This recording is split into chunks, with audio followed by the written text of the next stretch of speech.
তুমি কি করছো? আমি হরলিক্স খাচ্ছি। এই দোনোটা হরলিক্স আমার।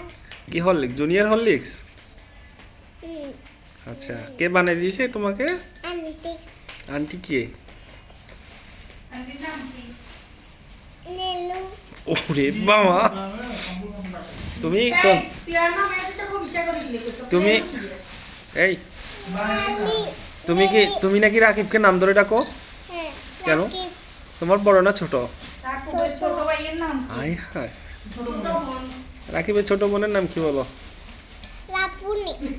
সুন্দর।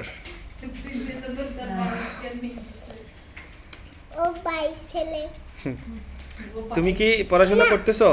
বোন। না, করতেছো না? আমি পড়াশোনা আর করবো না। তুমি- আমি তো ক্লাস 1 উঠছি। তুমি নাকি এখন এক তো এক নম্বরে পাস পড়ালেখা- করছো না? তুমি এক নম্বরে পাস করছো? তা পড়বে না কেন? পরে পড়বো। তুমি কি হবে বড় হলে? টিচার। সুন্দর সুন্দর, ভেরি গুড। কি বেবিদেরকে আদর করবা তোমার স্টুডেন্টকে নাকি মারবা মারবো। এটা ভালো না। ওনাকে মারবো। না না, মারবো না। ঠিক আছে, তাহলে তোমার কি আগামীকাল কি স্কুল খোলা? হ্যাঁ ম্যাডাম, কালকে নেই। রাখ।